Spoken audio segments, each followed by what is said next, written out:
So basically what we'll look at now is we'll look at walking on the lead and getting control of the animal before you leave the environment, before we go out into the other one. Dog parks, shopping centres, friends' houses or whatever the other environments may be. I'm going to mention it's called a two-step method here, in which we take 2 steps in one direction, stop, and then 2 steps in another. Now, one thing that I don't want people to get confused in doing is playing tug-of-war with the dog, because they win, first of all. They're playing a game, they're getting the pull in the lead, they're getting attention. So what we're going to do is we're going to walk in a star or a square or a hexagon or whatever type of shape you want to pick, as long as it's not directly going back and forward with the dog. If the dog constantly gets the end of it, stops, turns around, then runs back, it's a game. All right? So you're only taking the 1 or 2 steps and then stopping. When the dog comes back to you, we're going to... I tap my leg to give him a bit of a precursor that, come back before I'm going to turn around as well. You don't use a 4-foot lead. Dogs that are on short leads are well trained because they know the spatial distance, they know the boundaries, they know the rules. This is one of my biggest disagreements with everyone in the animal world. Longer the lead, less train the dog. I think that's pretty sensible. If the dog doesn't know the rules, he can't walk this far away. He might only want to be from me to you away, 3 to 4 feet away. He might only be 1.2 metres to 1.5 metres away, but it's actually, if our leads only allow us to go that 1.1 metres because it's around his collar, or 1.2 metres, you now got a tug-of-war game. If you've got 3.6 metre leads or 5 metre leads, you don't have to use all of it, but you've got the option of adjusting and seeing his spatial distance. Instead of playing fighting and tug-of-war, you can set yourself up for success. So we're going to look at 2 leads joined together is a pretty good start. That normally turns out to be about 2.4 metres. Yep. Hello, little boy. So basically you're going to get lead on him sitting there inside the house as well. Right? So it's going to get used to having this because it's going to be a trigger for him at the moment. When he sees the lead, he'll get excited, he'll carry on and he'll bark. And so for him, that's the start of the event. So he's controlled you from the minute you get the lead, because he's acting in any way he wants to.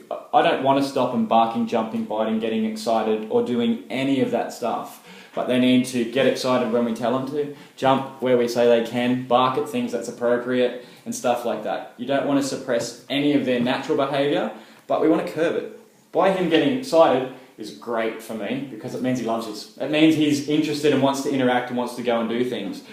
However, by him being excited and a little bit pushy, it tells me that it's probably, as much fun as he has, it's probably really stressful for him, right? And you as well. So the fun bits of the walk are outweighed by the potential of the negatives or what might happen and things like that. So it's not just going to be that he gets used to the walk, it's that you read and watch what he's doing. It's not just going to be that the lead gets tight and you turn around and take a step directly in the other direction. Even though that's what we're doing, we're going to be also focusing. If he's continuously staring or looking in a direction, or he's not licking, or his tail's stiff and things like this, which we'll explain in the body language in a minute, you need to understand that there's a reason. Now, if he continually attempts to pull on the lead and you change directions and we're doing it, same as anything, I don't look at what he's doing wrong, why is he doing it? Now, if he's pulling on a lead, there's probably going to be a distraction somewhere not too far by. A dog, a cat, a car, or a person. So what we want to do is we want to give him the opportunity to refocus on us first. So that's why I tap my leg just before I turn around. So it gives him a chance to turn around and come back. Now, if he doesn't come back, I take 2 quick steps in a totally different direction and go boop, boop, boop, boop, and call him and try to just refocus. Forget the fact that he hasn't come. Forget the fact that he's pulled on the lead. That's irrelevant.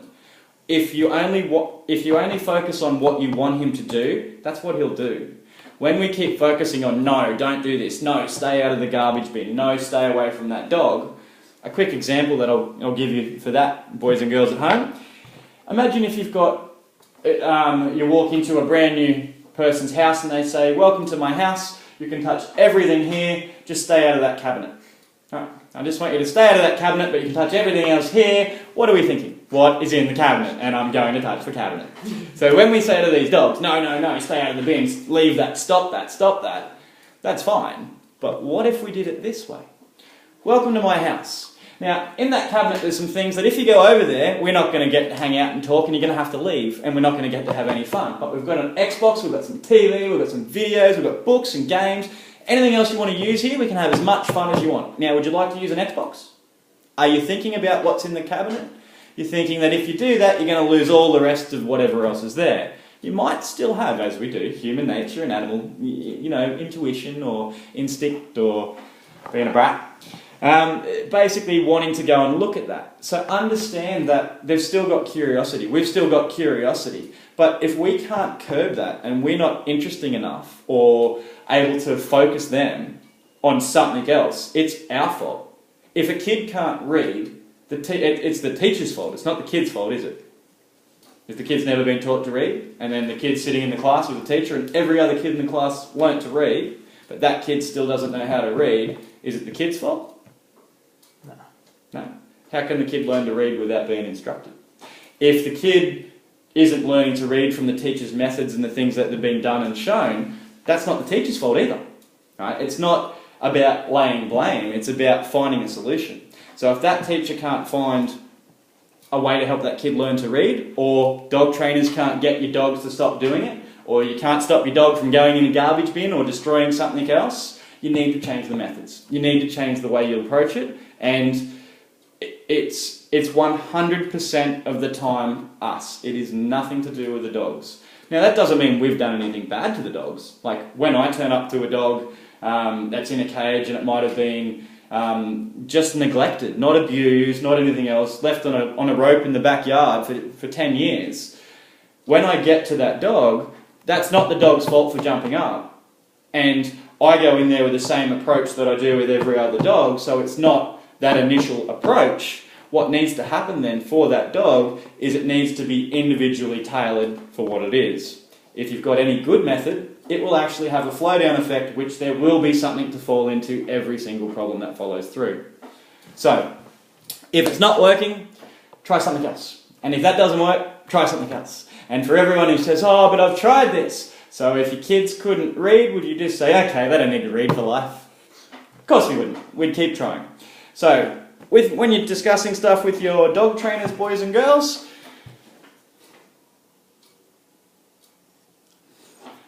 make sure that they give you a guarantee.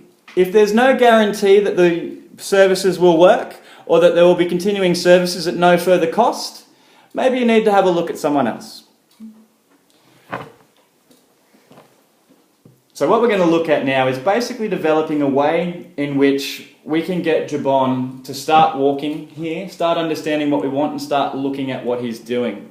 I'm going to just outlay a basic walking method that you're going to do for a week, maybe two.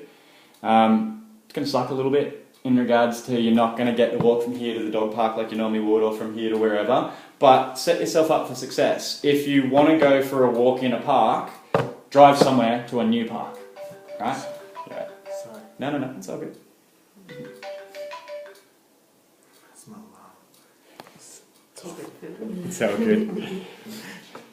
8:35 to 8:15 reverse. So if you've got your dog and you want to go for a walk in a dog park, it might suck a little bit at the start. So basically, set yourself up for success. You can't go to that same dog park that you've walked at every day on day one.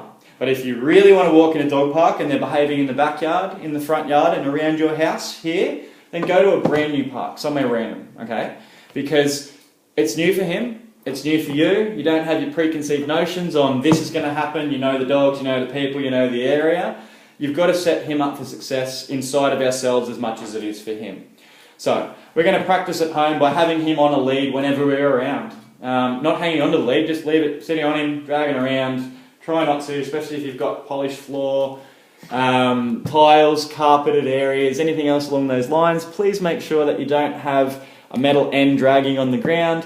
If your lead has been in contact with any chemicals or anything else along those lines, please check with your parents first before you do it. And parents, please check that that lead on a small end of your carpet in a small part of the room that doesn't have regular foot traffic, leave that lead on that carpet for a day and make sure there's no discoloration from transference of the lead.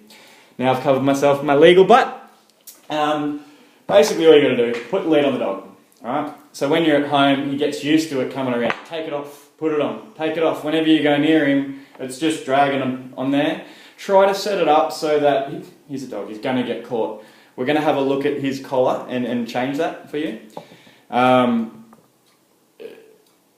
Just to keep him alive. On average, from check chains, other similar sort of ones that have got, there's probably 50 dogs a year that die from those alone, just that, not from the pulling and choking and all that. There is damage, and I've got statistical studies where it does show that about 60% of dogs that have been trained on check chains as opposed to ones who haven't have tracheal damage and other stuff associated with your neck, but that's not the way they die. Generally what happens, as I'll show you when we get out there, the chain will spin and it'll become twisted, and that then becomes like a hard wire. If they get caught or that twists and actually knots itself, they'll choke themselves and die. Happens more often than not. And it's just something that people don't think about. If you've never seen it, you don't think about it. So with the leads that we've got on, we make sure that we clip that lead onto a collar that is able to, not a walking collar adjustment, a house collar adjustment. And what I mean by that, a walking collar adjustment means you want to have it nice and tight so the dog can't pull away and run out and get away and all this sort of stuff. A house collar adjustment, please see the attached videos that'll be on there, is one that you've got so being comfortable around the house. I have my dogs so that you can fit 2 fingers down either side of it, and if they really need, they can slip their head out of the collar. So if they ever get caught on something, they'll be able to drop themselves out instead of it. So clip this lead onto the loose collar, also giving the option of then, if it does catch on something when you're at home, the lead, and you're not looking, the dog can then remove itself from the collar. Never leave a lead on a check chain or any similar things with that for the previous mentioned problems. What you want to do, once you've got that dog on the collar, on the lead, what you want to do once you've got the dog on that lead is you want to go over to them, pick the lead up, take a walk around the room, put the lead back down, walk away and ignore the dog. As if it's no different to walking to the kitchen, getting a drink of water, but all of a sudden you picked up the lead and it's taking away their "we're going for a walk now" idea. Once again, when you go outside, 2 leads joined together is best, 3 is even better still. And then we'll look at moving out further in the house on the next, further outside of the house after we do body language.